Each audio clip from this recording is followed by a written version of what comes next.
والله يرزق من يشاء بغير حساب.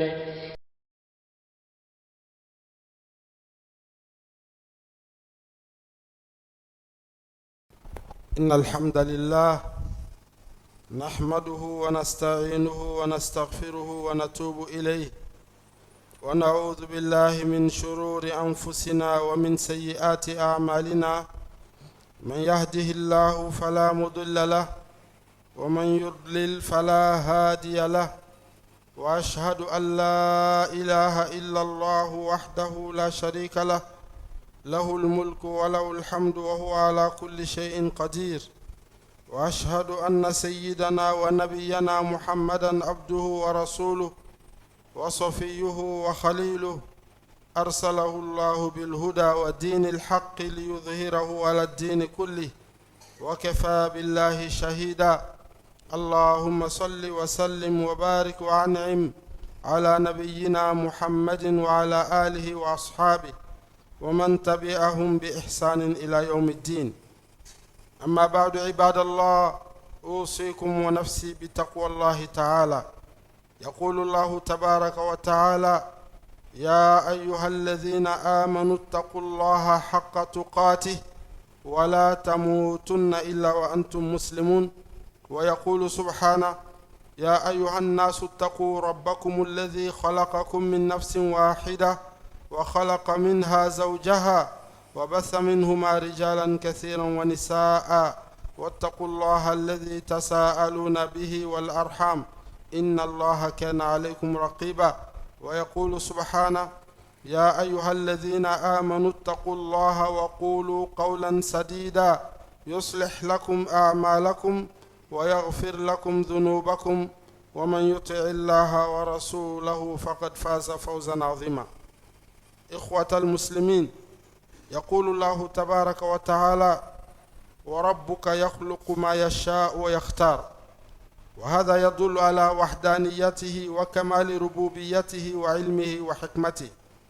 وقد اختار سبحانه وتعالى بعض الأيام والشهور ففضلها على بعض. فمن الشهور التي فضلها وحرمها الأشهر الحرم الأربعة. قال تعالى: إن عدة الشهور عند الله 12 شهرا في كتاب الله يوم خلق السماوات والأرض منها 4 حرم ذلك الدين القيم فلا تظلموا فيهن أنفسكم.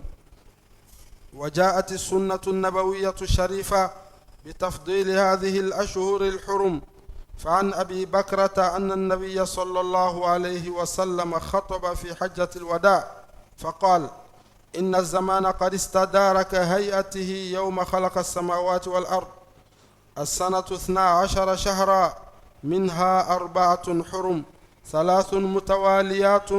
ذو القعدة وذو الحجة والمحرم ورجب مدر الذي بين جمادى وشعبان، متفق عليه.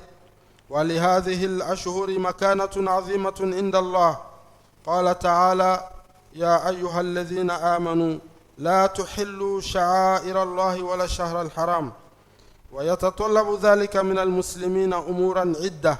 سنتناولها إن شاء الله في ثنايا هذه الخطبة. نسأل الله سبحانه وتعالى أن يوفقنا لما يحب ويرضعه من القول والعمل. بل مسلمو أمي ألو تلاتندو كالا ولن دون كيا فنينك ألف كدمينك ألو تلف مسامين كان دان كتلك عنك إسلامي أما ين مساب ألف كان فتو إسلامي كالا مكرا أمي بوجين كونو دومنا كان على كنيون في ألا مكرا أمي بوجين كونو لومنا كان أقما كان لبان كلا إله إلا الله محمد رسول الله كوكنني أو بلا جلين ألا مكرا وتمنين كو أمين نمان كيسي تشاما ين مساب ألف وكان نبي بكا أنكم تيجي محمد صلى الله عليه وسلم أنا كسمو السنمو أنا جنيو نيمو أنا مو تقولوا كبارك إنه كبارك تايفو أتاسك يا مدوما كان فراو جمع بنيوم كان على مكرا بل مسلمو أما يركون لدي أني أو من بعلمنا أني على سرناي الله تعالى أيان لدي قرآن كنو أي سرانا قرآن كنو يرو تشامنا كونغ سرا عليه علانية أقوام أنغا يا سبكلا فلولا Allah taala kwama kwa ngasrale alanya au mun ko ayin liman ya mowi ko an ka siran Alahu Taala ɲɛ k'o kɔfɛ ko an ka siran Ala ɲɛ Ala siranya bi kɛ cogoya min na Ala siranya jati ka an ka siran Ala ɲɛ ten o kɔrɔ le k'a fɔ an kana fɔ an da la dɔrɔn an ka siran Ala ɲɛ kumana min na ni mɔgɔ si ɲɛ t'an na an y'a lɔn k'a fɔ Ala ɲɛ b'an na an ka siran Ala ɲɛ su an ka siran Ala ɲɛ tile fɛ an ka siran Ala ɲɛ an b'a an dɔnbagaw kɔrɔ an ka siran Ala ɲɛ n'an bɛ yɔrɔ wɛrɛ mɔgɔ ɲɛ t'an na parce que Ala siranya dɔrɔn de bɛ mɔgɔ kisi ka mɔgɔ tanga ka bɔ sitanɛ ma n'i ma siran Ala ɲɛ yɔrɔ dɔ bɛ kɛ ele kelen kojugu filɛ foyi t'i bali a la ni Ala siranya tɛ ko Ala siranya d'an ma Ala m'o kɛra aya filanan na masaba Ala ye adamadenw bɛɛ le wele ko an ka siran an danbaga masa ɲɛ min bɛ se ko bɛɛ lajɛlen na min k'an bɛɛ lajɛlen dan ka bɔ nin kelen na n'o y'an fa Adama ye ka tila k'an ba Hawaw dan ka bɔ a la k'an bɛɛ lajɛlen wolo k'an bange ka bɔ olu fila la aya sabanan na Alahu Taala ye an ladi tuguni ko an ka siran Ala ɲɛ ko an ka kuma ɲuman fɔ o ye kuma min ka di Ala ye sabu adamaden bɛna ɲininka i nɛn ka ko bɛɛ lajɛlen ma o sabatira kuranɛ kɔnɔ k'i bɛ fɛn o fɛn bɔ i da la responsabilité dɔ lo i bɛ ɲininka a ma o la n'i bɛ kuma fɔ min ka ɲi kuma min bɛ se k'i bɔ lahara kana kuma fɔ kuma min bɛ se k'i coron kuma min bɛ se k'i kɛ i bɛ minɛ ka siri n'a ye mɔgɔ nɛn juru lo n'i m'i yɛrɛ kɔlɔsi ale de b'i siri k'an kisi ka wa nɛnw tɔɔrɔ ma Ala m'o kɛra o la ni aya saba in a bɛɛ lajɛlen ma ladira ni Ala siranya ye an bɛ fɛ ka baro min kɛ n'Ala sɔnna ma walima hakililajigi min kɛ bi juma nin na alhamdulillah an donna kaloba dɔ de la kabini san daminɛna n'o ye rajaba kalo ye an donna la alhamdulillah o ye Ala tando le ye sabu an bɛ surunyala waati dɔ wɛrɛ le la waati min n'an bɛɛ lajɛlen b'a kɔnɔna n'o ye sunkalo ye hali bi k'a se an kɛnɛma ɲɛna Ala m'o kɛra ka don n'a baara bɛɛ lajɛlen k'o nɔgɔya silamɛ bɛɛ lajɛlen ye Ala m'o kɛra k'a se k'a sɔrɔ an ka limaniyaw fanga b'a la Ala m'o kɛra k'a se k'a sɔrɔ sew b'an ye lafiya b'an fari la an ka haminako an bɛ ko min ɲini Ala fɛ a bɛɛ lajɛlen kɛra a bɛɛ lajɛlen bɔra sira fɛ Ala k'o k'an ye o la an bɛ kalo min na n'o ye rajaba kalo ye lahɔrɔma kalo lo nka yan'an ka kuma rajaba lahɔrɔma kan an ye faamuya ɲɛnɛman dɔ di ɲɔgɔn ma diinɛ yɛrɛ sigi kan na diinɛ sigini bɛ cogoya jumɛn a sigini bɛ mun de kan o ka gɛlɛn kosɛbɛ sabu baara kɛli tɛ nka a kɛcogoya le olu kosɔn f'i ka baara kɛcogoya faamu Ala b'a fɛ cogoya min na k'a kɛ o cogoya la n'o kɛra a b'i nafa ŋaniya ɲumanya gansan t'i bɔli kɛ silamɛya la ŋaniya ka ɲi n bɛ fɛ ka Alahu Taala sɔrɔ n bɛ taga n kun fɛ i tɛ se sabu Alahu Taala min ka d'a ye ka tɛmɛ an bɛɛ lajɛlen kan n'o ye Alakira ye sallallahu alaihi wasallam a ko an ma kuranɛ kɔnɔ ko wa in tuti'uhu tahtadu ko n'a tugula nin kɔ kɛ ko a bɛɛ bɛ kanda ni hakili b'an na n'an m'an yɛrɛ fɛ n'an m'an ka kisi fɛ duniya ani lahara an ye tugu Alakira kɔ sallallahu alaihi wasallam n'a ye sen bila yɔrɔ min na an b'an sen bila yen n'a ye bolo bila yɔrɔ min na an b'an bolo bila yen n'a ma don min na an kana don o la hali n'o cɛ ɲɛna cogo o cogo sabu k'a dɔn k'a fɔ nin baara nin ka di Ala ye nin k'a kɛ fana n bɛ baraji sɔrɔ Alakira le b'o dɔn ka tɛmɛ bɛɛ kan sabu ale de nana o kama a fana tun t'a bɔ a yɛrɛ la wahayu de tun bɛ bɔ Alahu Taala fɛ ka k'a kan ka d'a ma a bɛ sɔrɔ k'a fɔ a ye nin kɛ a kana nin kɛ o la a ka fɛn o fɛn fɔ a ye baara o baara kɛ a bɛɛ lajɛlen bɛ alhamdulillah a fana y'a fɔ an ɲɛna ko taraktukum ala al-mahajjati al-bayda ko n b'a tora sira jɛman pasi le kan mahajja le bɛ komi an b'a fɔ yan cogo min na ko autoroute sira min n'a ka bon ko n b'a tora o le kan ten a sira tɔgɔ su t'a la leiluha kennahariha a su n'a tile bɛɛ gɛn bɛɛ Alakira ko sallallahu alaihi wasallam ni mɔgɔ ka minɛ i bɛ se yɔrɔ la fo ni mɔgɔ min ni ele yɛrɛ ye ni kunnangoya sɛbɛnni b'i kan Ala k'an kisi ka bɔ o ma sinon i tɛ sira nin bila o ka nɔgɔ an balima silamɛw an kana ɲini yɔrɔ jan kuranɛ b'an bolo Alakira ka kumakanw sabatini bɛɛ an ye taga ye dɔrɔn hali bi Ala ka faamuya ko ɲuman d'an ma o la Alahu Taala ko fɔlɔ kuranɛ kɔnɔ ko wa rabbuka yakhluqu ma yasha'u wa yakhtar a ko an masa n'o ye Ala le bɛ fɛn danfɛn min ka diya i ɲɛ bɛ danfɛn o danfɛn na diɲɛ kɔnɔ a si mana a yɛrɛ ma a si fana ma kɛ Ala ɲinɛ ma a bɛ kɛ dɔw yɛrɛ ɲɛna souvent ko an bɛ modernité min na bi k'o sera yɔrɔ min na ko Ala tun t'a kalama tubabuw le nana ni miiriyaw ye adamaden hakili bɔra min n ko Ala le k'a dan olu kosɔn dara adamaden na kana kabakoya hakili la ni ka fɛn dɔ ye mɔgɔ min k'a dan a dilan ni miirila ko a tigi hakili ka di dɛ mais miiri mɔgɔ min dan masa min k'o tigi dan miiri o ma o de kosɔn Alahu Taala ko ala ya'lamu man khalaq masa min ka danni bɛɛ lajɛlen kɛ ale tɛ ko lɔn wa ala bɛ ko bɛɛ lajɛlen lɔn adamadenya ko alabato ko bɛna kɛ hali anw tile nin i bɛ taa sɔrɔ diɲɛ bɛna yɛlɛmɛ bolo dɔ kan an yɛrɛ tɛ se ka miiri n'a ye i n'a fɔ an bɛnbacɛ kɔrɔw bi an bɛ lahalaya min na ko kura minnu b'an fɛ u tun tɛ miiri n'a ye cogoya min na mais Alahu Taala bɛ nin bɛɛ lɔn a ka diinɛ bila ka bɛn nin bɛɛ lajɛlen ma silamɛya ye diinɛ min bɛna se yɔrɔ bɛɛ ala de bɛ fɛn dan fɛn min ka diya n'a ka fɛnw fana dan a bɛ lahɔrɔma bila dɔw la lahɔrɔma ko ye tiɲɛ de ye sabu a b'a mɛn yɔrɔ dɔw la dɔw ka wajili kɔnɔ u bɛ lagosili kɛ u kun fɛ u bɛ lagosiliw kɛ nka u ŋaniya man ɲi lagosili kɛ waati u b'a fɔ ko dɔw b'a fɔ ko lahɔrɔma ko tɛ tiɲɛ ye la o kuma ninnu tɛ tiɲɛ ye an balima silamɛw ni mɔgɔ bɛ nin kuma modèle fɔra a ka kuma lamɛn ka taga ka kuma bila mɔgɔ wɛrɛw ka kuma kɛrɛfɛ lahɔrɔma ye tiɲɛ ye mais ne le tɛ se k'a fɔ ko ne ye lahɔrɔma mɔgɔ ye sabu ala siranya ni ala bato ni yɛrɛ majigi ala ye lahɔrɔma bɛ na o sira de fɛ ani ni ala ka lahɔrɔma bila fɛn minnu na n'o lɔnna ala ka sira fɛ ni ala ko nin ye lahɔrɔma fɛn ye i n'a fɔ Palestine min bɛ bi ni a bɛ kɛlɛ la Alahu Taala ka Palestine dugumakolo a k'a wele kuranna kɔnɔ ko al-ardu lati barakna hawlahu a ka Palestine jamana yɛrɛ bɛɛ ko yɔrɔ barikama ni Seydina Isa sɔrɔla yen Seydina Musa alayhi salam a tagala a ko a bɛ taga ni bani Israɛlakaw ye o yɔrɔ de la tuma min na u bɔra Firawuna ka tɔɲɔni kɔnɔ Seydina Ibrahim alayhi salam ka kɔ bɛɛ ɲɛ a bɔra Babil Irak ka na o yɔrɔ de la Alakira sɔlɔlɔhu alayhi wa sallam a bɛna sanga yɛlɛ kɛ don min na Jibirila k'a ta ka bɔ Maka ka taga n'a ye o yɔrɔ de la ka sɔrɔ ka yɛlɛ sanfɛ dugumakolo barikama ni Madina ye dugumakolo barikama ye mais Madina yɔrɔ jumɛn de ko don Alakira ka misiri sɔlɔlɔhu alayhi wa sallam a barika bɛ cogoya jumɛn o ye ka seli a kɔnɔ o la ka fɛnw woloma ka dɔ kɛ barika fɛn ye ka dɔ kɛ lahɔrɔma fɛn ye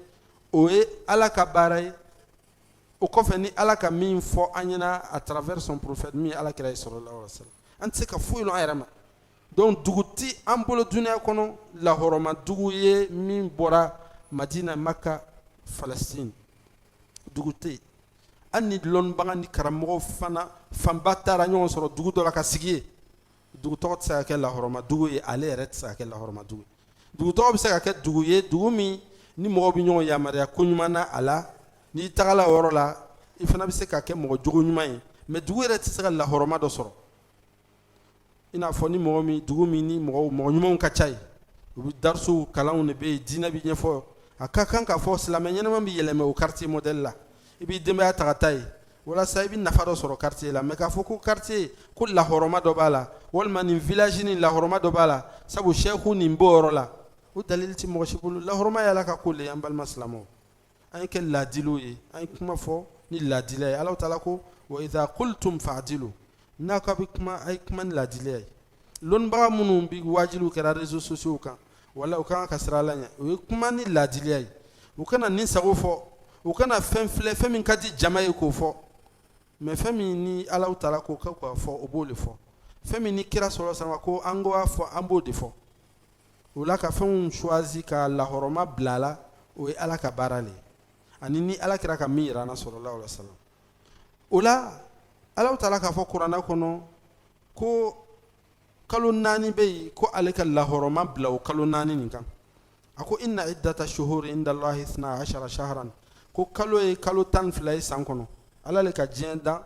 k'a to adamaden bɛɛ bɛnna kan k'a fɔ ko kalo ye kalo 12 san ye kalo 12 ala yɛrɛ ka adamadenw ilhamu o la k'u lalɔnniya o la o kalo 12 nin a ko 4 b'a la min ye lahɔrɔma kalo ye Alahu Taala lahɔrɔma kalo ninnu ta u tɔgɔ ma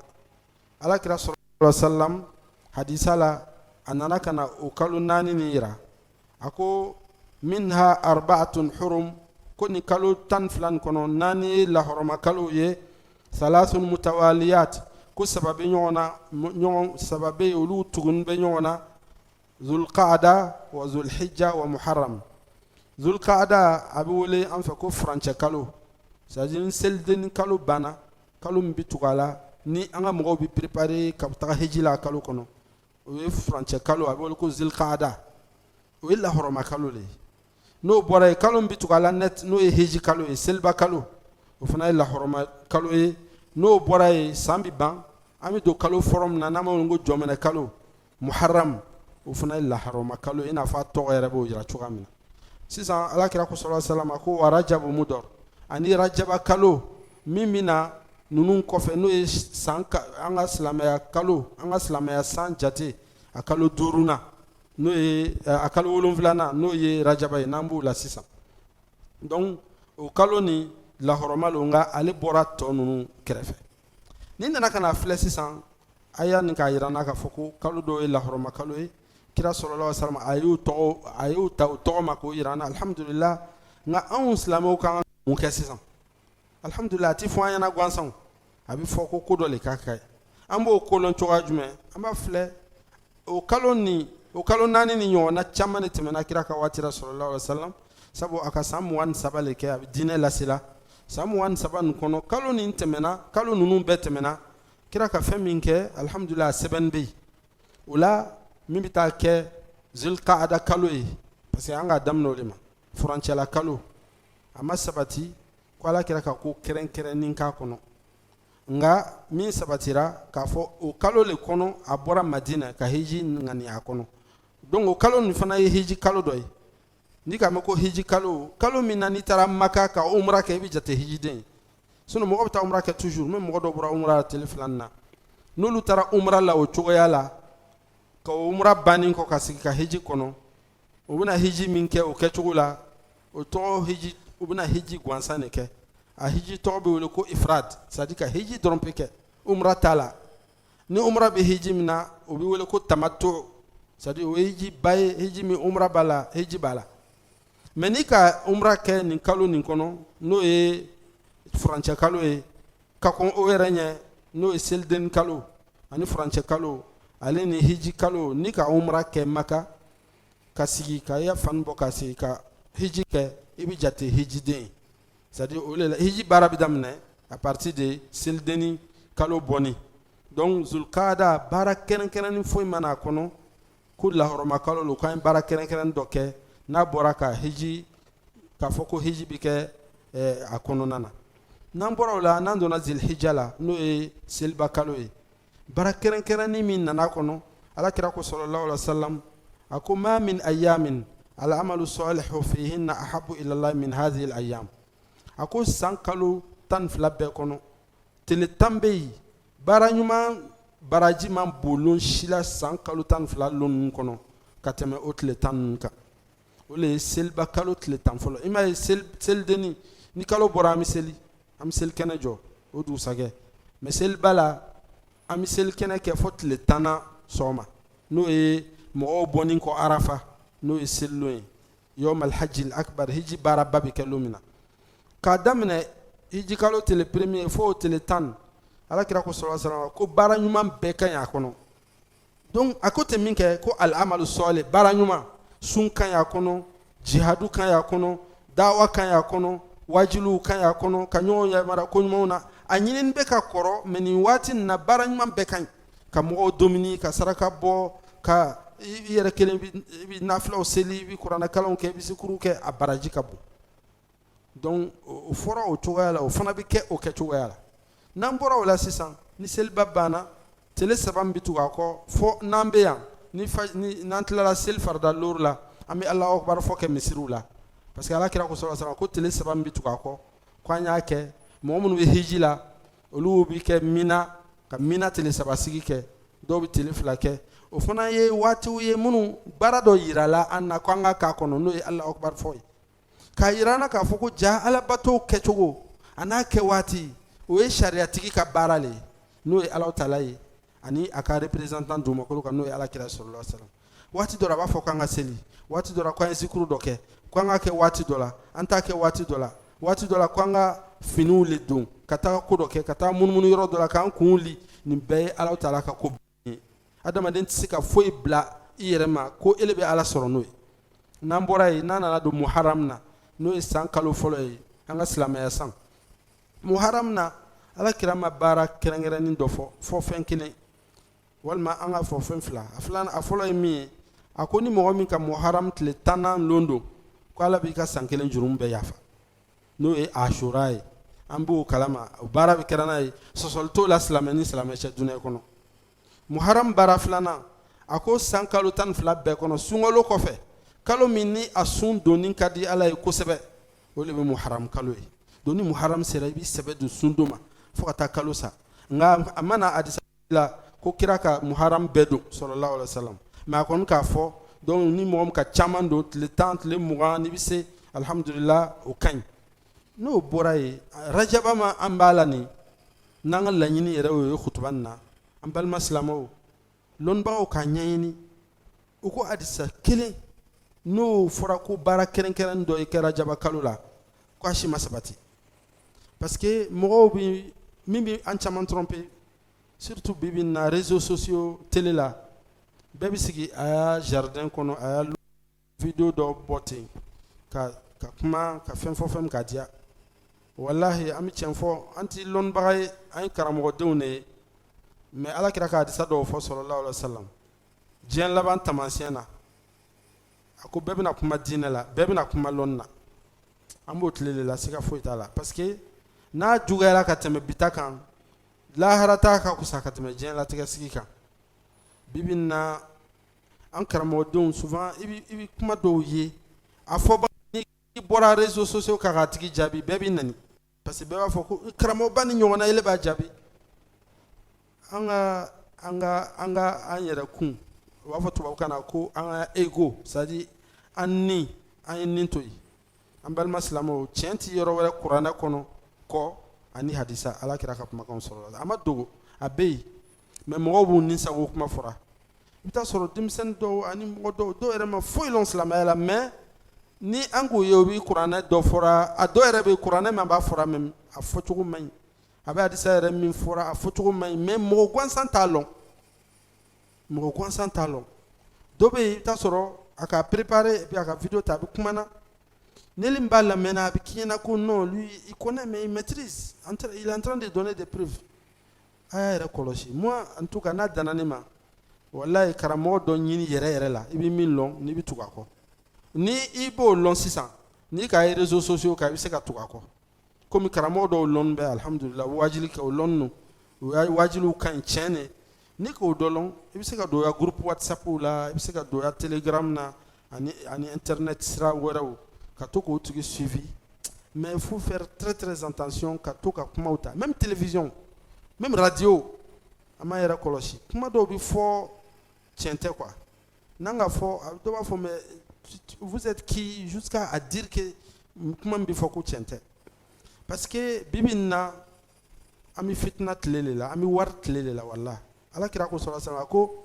mal faqru akhsha alaykum a ko n tɛ siranna fantanya ɲɛ a ko sahabaw ma ten quoi a ko a kana jɔrɔ ko c'est pas la pauvreté que je crains pour vous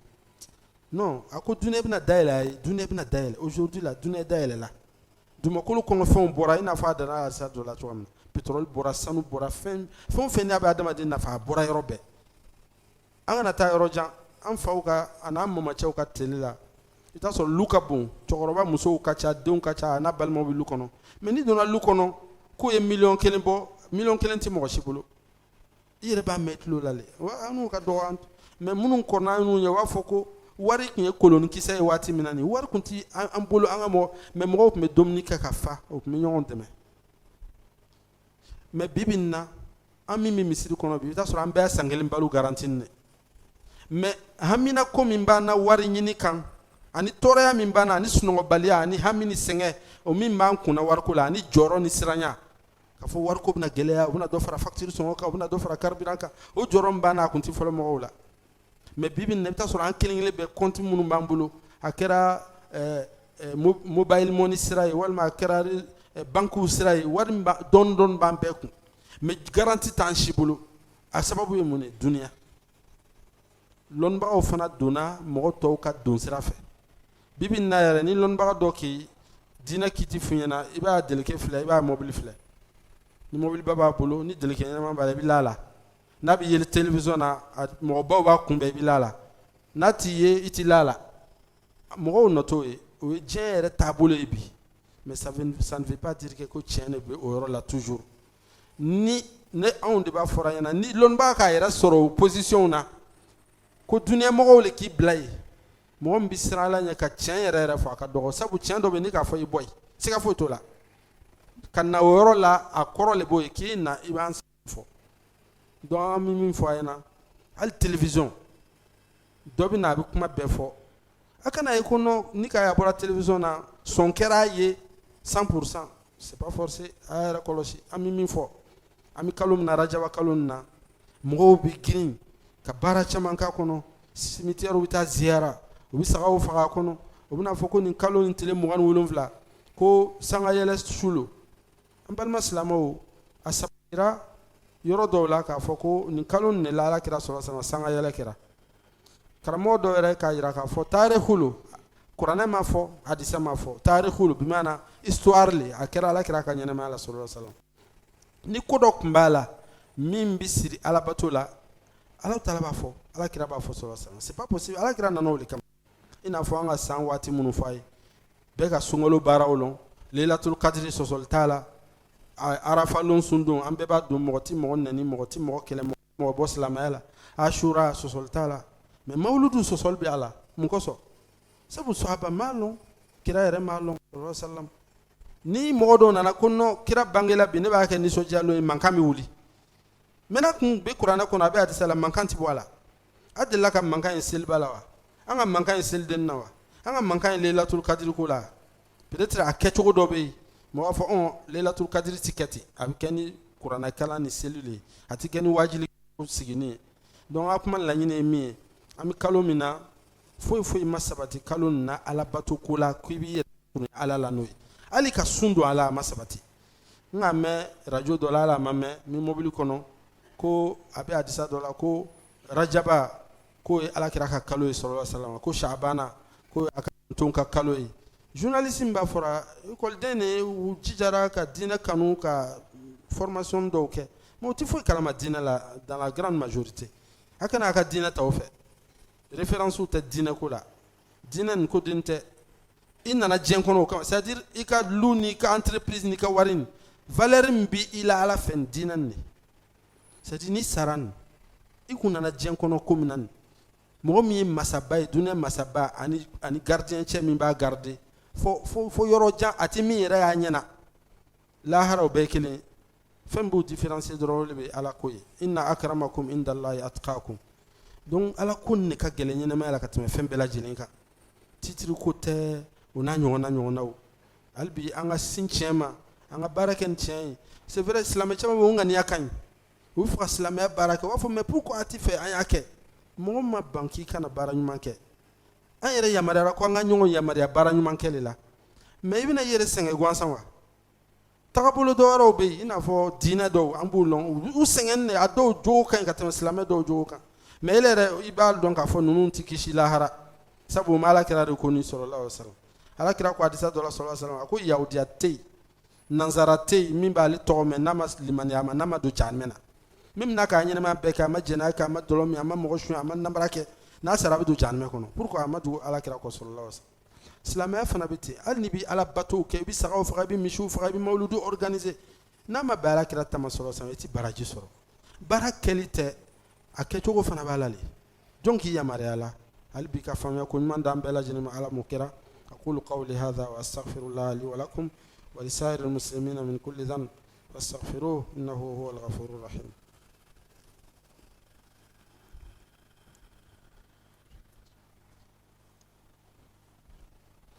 alhamdulillah ala ihsani wa shukru lahu ala tawfiqihi wa imtinani wa ashhadu an la ilaha illa Allah wahdahu la sharika lahu ta'ziman li sha'nihi وأشهد أن سيدنا ونبينا محمدا عبده ورسوله الداعي إلى رضوانه صلى الله عليه وعلى آله وأصحابه وجميع إخوانه الحمد لله chers fidèles musulmans nous remercions Allah subhanahu wa ta'ala pour tous ses bienfaits et puis pour tous ses grâces nous demandons à Allah subhanahu wa ta'ala qu'il nous guide sur le droit chemin parce que la guidance sur le droit chemin est la meilleure des bienfaits d'Allah subhanahu wa ta'ala qui peut donner à un être humain. Wallah. Même si tu n'as rien eu dans ce monde-là, mais si tu es guidé sur le droit chemin, tu es parmi ceux qui sont sauvés. C'est ce qu'Allah nous dit dans le Coran, dans le verset que j'ai évoqué. Allah nous dit par exemple, il dit Ya ayyuhalladhina amanu taqullaha haqqa tuqati. Il dit oh vous qui croyez, craignez Allah subhanahu wa ta'ala comme il doit être craint. Wala tamutunna illa wa antum muslimun, et que ne mourrez qu'étant soumis pour Allah. C'est-à-dire, quand tu meurs étant musulman, alhamdoulilah, tu es sauvé. Mais quel que soit ton titre dans ce monde ici, quel que soit ton rang social, ta richesse, même si tu es le plus haut chef de l'État du monde entier, mais si tu meurs que tu n'as pas connu Allah dans ta vie, tu n'as aucune valeur chez Allah subhanahu wa ta'ala. C'est pourquoi Allah dit dans un verset, il dit Fala nuqimu lahum yawm al-qiyamati wazna. Il dit les grands mécréants que nous les voyons dans des grandes réunions du monde, s'ils sont mères étant mécréants, ils n'auront aucun poids chez Allah le jour du jugement dernier. Voilà. C'est Allah qui a créé la richesse. Allah fait quoi avec? Allah va faire quoi avec la richesse de la terre? Allah va anéantir toute la terre. Et la richesse, c'est Allah qui donne à celui qu'il veut. Et il donne, quand il te donne la quantité qu'il veut. Voilà. Même si tu es allé chercher ça par les voies interdites, mais ce qu'Allah veut, c'est ce qu'il va te donner. Qu'Allah nous donne la bonne compréhension. Donc nous demandons à Allah subhanahu wa ta'ala de nous maintenir sur la bonne direction. Et nous prions sur le prophète Mohammed sallallahu alayhi wa sallam, ainsi que sur sa noble famille et sur ses compagnons, les vaillants combattants de l'islam qui ont fait parvenir l'islam partout dans le monde entier. Face à Allah subhanahu wa ta'ala, que nous soyons le jour du jugement parmi ceux-là. Chers fidèles musulmans, j'ai évoqué 3 versets au commencement du sermon. L'objectif de l'évocation de ces versets, c'est que Allah subhanahu wa ta'ala nous recommande sans cesse dans le Coran, et pour celui qui lit, quand tu parcours le Coran, tu verras que toujours Allah subhanahu wa ta'ala nous encourage et nous incite sur la piété. Parce que c'est le gardien de l'être humain, le musulman, son gardien personnel, qui le fait éloigner des péchés et qui l'encourage à chercher davantage ce qui peut les rapprocher d'Allah subhanahu wa ta'ala. C'est la piété. Et Allah subhanahu wa ta'ala nous dit dans le Saint-Coran, il dit, il n'y a pas d'autres mesures chez Allah subhanahu wa ta'ala si ce n'est la piété. Inna akramakum indallahi atqakum. Il dit, le meilleur parmi vous chez Allah, c'est les plus pieux. Qu'Allah subhanahu wa ta'ala fasse que nous soyons parmi eux. Alhamdulillah, on a déjà parlé un peu en langue djoula sur le mois de Rajab, dans lequel nous nous trouvons, alhamdulillah. C'est un grand mois, c'est un mois béni d'Allah subhanahu wa ta'ala. Il faut savoir que la bénédiction, la sacralité d'un moment ou bien d'un lieu dépend d'Allah subhanahu wa ta'ala. C'est Allah qui a créé toutes choses et c'est Allah qui rend une chose sacrée. Que ce soit une chose ou bien comme les êtres des personnes, Allah subhanahu wa ta'ala rend celui qu'il veut sacré. On dit que entre nous les humains, on est tous voués à commettre le péché. Allah subhanahu wa ta'ala a préservé seulement les prophètes et les messagers. S'ils sont vivants entre nous, c'est des personnes sacrées. C'est pourquoi le prophète sallallahu alayhi wa sallam, de son vivant,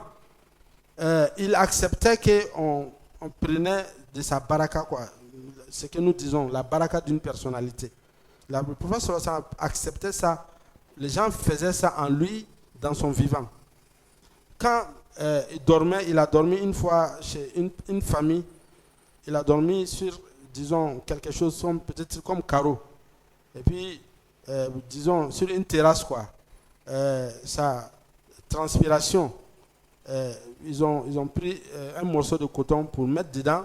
et ils ont gardé ça, ils mettaient ça dans de l'huile pour essuyer les enfants malades avec et puis ils se guérissaient.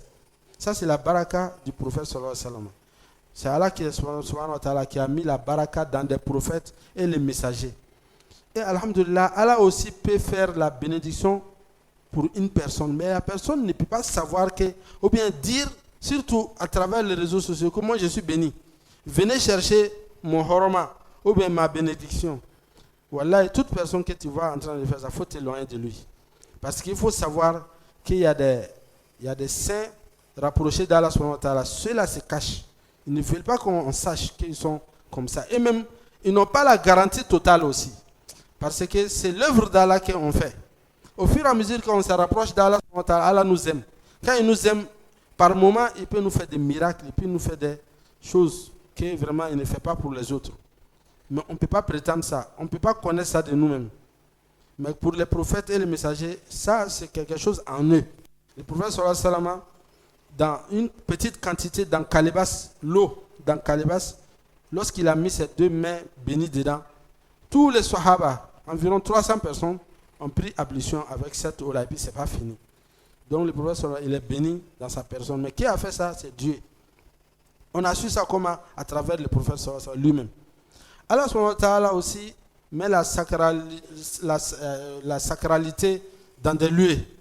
De cette manière, Allah subhanahu wa ta'ala a béni la Mecque, a béni Médine pour le prophète sallallahu alayhi wa sallam, comme un cadeau pour le prophète sallallahu alayhi wa sallam. Parce qu'avant l'immigration du prophète sallallahu alayhi wa sallam, la ville de Médine n'était pas une ville bénie. Et Allah subhanahu wa ta'ala a béni aussi la mosquée de Palestine,